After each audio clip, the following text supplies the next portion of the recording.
Bonjour, merci d'avoir accepté notre invitation.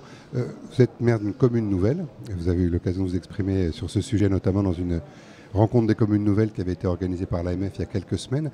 Je voulais vous demander qu'est-ce que le fait d'être en commune nouvelle a changé d'abord dans votre vie de maire et plus précisément à l'occasion de la crise sanitaire. Est-ce que vous avez ressenti des bénéfices directs de cette nouvelle organisation? Alors la commune nouvelle, c'est avant tout une aventure humaine. C'est la réunion de plusieurs élus qui se sont dit qu'on ferait mieux certaines choses ensemble au bénéfice de la population, quelle que soit notre taille, et qui a commencé maintenant il y a 6 ans. Donc aujourd'hui, moi je ne peux que me satisfaire des relations qu'on a tissées entre les élus, mais aussi entre les habitants, qui regroupent ce territoire, ce bassin de vie. C'est un territoire vécu tel qu'il était et dont les frontières administratives ne correspondaient pas au flux de population vers les commerces, vers les administrations et aussi autour des projets communs.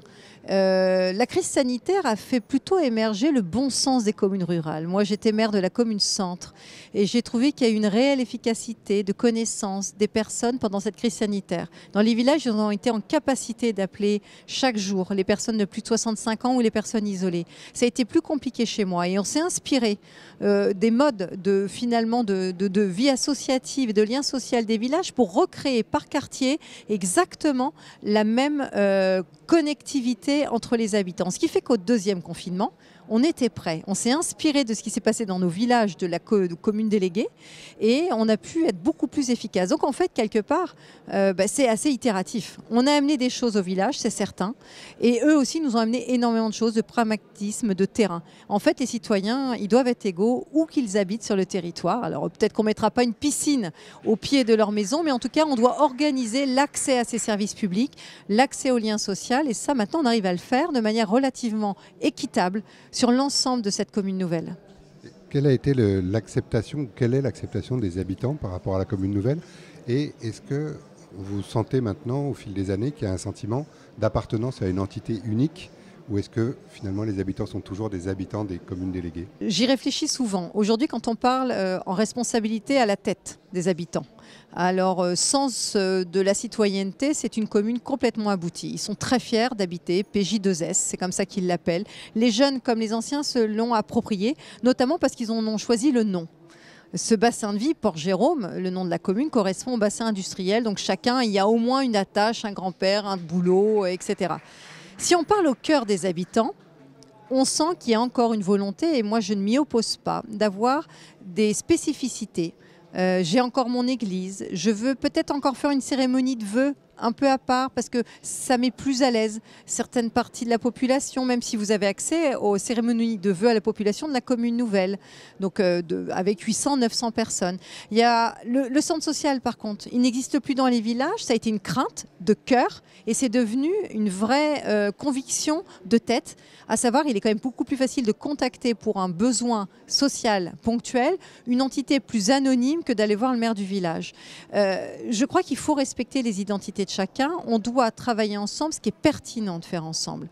La commune nouvelle et son identité profonde, elle arrivera encore plus tard. Vous savez, Notre-Dame-de-Gravenchon, qui est la commune dont j'étais maire avant la commune nouvelle, elle était issue elle-même d'une fusion en 1825. Et en 1960, on disait encore, t'es de Notre-Dame ou de Saint-Georges? Donc 140 ans après. Donc je n'aspire pas à ce que tout le monde ait oublié les communes déléguées d'origine. Ce n'est pas du tout l'objectif parce que géographiquement, elles existent toujours. Mais en tout cas, que ce sentiment d'appartenance et d'équité face au service public soit ressenti. Et puis cette force aussi. Maintenant, on est un groupe. Et quand on doit défendre les questions d'eau et d'assainissement, notamment vis-à-vis de l'agglo, même si je ne suis pas schizophrène puisque je suis aussi présidente de l'agglo, eh bien on s'est aperçu qu'on avait pu construire des projets en prospective beaucoup plus intéressants pour les villages. Et ça crée, je dirais que c'est l'usage, c'est l'opérationnalité de cette commune nouvelle qui crée une identité réelle. Mais je vous assure que les habitants aiment bien encore dire « je suis Aubervilliers ». D'ailleurs, on n'a pas choisi de nom pour les habitants de Port-Jérôme-sur-Seine pour laisser libre cours à chacun de se nommer comme il le souhaitait. L'argument qui est souvent brandi, que le fait de faire une commune nouvelle donne plus de force dans l'intercommunalité, donne plus de poids à une commune dans l'intercommunalité, vous le ressentez donc directement? On le ressent directement de deux aspects. C'est vrai que l'esprit de la loi Pélissard, c'était peut-être un regroupement de communes intermédiaires ou plus petites qui souhaitaient exister au sein d'une interco. Et nous, on a fait quelque chose de complètement différent. C'est-à-dire que la modélisation qu'on a choisie, c'est une commune centre qui a des services et des villages autour qui gravitent. et qui vont bénéficier de ces services de manière plus directe, transport, scolaire, etc. Et à partir de là, je pense sincèrement que ce modèle est le plus abouti de tous aujourd'hui. Je pense que c'est la seule façon de faire des communes nouvelles. Si vous partagez un manque de services, une forme de pauvreté de services, vous vous retrouvez vite à être au sein de l'Interco, mais toujours dans une forme d'opposition. On ne pense qu'aux communes centres et pas aux communes rurales. Quand vous partagez les tracas des communes centres, les charges de centralité, les voiries qui s'usent plus vite, les difficultés d'incivilité qui sont quand même plus récurrentes, peut-être le niveau social aussi qui pose plus de difficultés, de partager ces dispositifs, on est plus fort pour défendre les grands projets. Mes villages défendent les grands projets de l'agglo. Et nous défendons le tuyau d'eau et le très haut débit, la fibre optique jusqu'à la porte de chacune des maisons des villages. Donc on s'est retrouvés finalement sur ces grands sujets. Alors on existe plus fort, mais en se comprenant mieux aussi les uns les autres. Je crois que c'est ça qui fait la force. Ce n'est pas le fait d'être nombreux, mais c'est le fait de mieux appréhender les problématiques des uns et des autres. Une dernière question, quel est le rôle que jouent les maires délégués dans votre administration? Et est-ce que vous avez cherché à maintenir ou les maires délégués ou les conseils des anciennes communes? On a maintenu tout ça, j'ai envie de dire. On s'était dit comment cette démocratie participative peut fonctionner, au moins déjà à l'échelle des élus. Et après, on ira vers le dialogue citoyen. Moi, je leur ai posé la question, ils ont tous voulu rempiler, entre guillemets. C'est-à-dire que je leur ai proposé de rester maire délégué. Moi, je ne voyais pas l'intérêt de préempter le pouvoir du maire délégué sur sa commune et ce relais qui est représentatif. Pour les habitants, c'est important que le maire existe encore. Nous avons aussi maintenu un organe intermédiaire qu'on a appelé le conseil communal.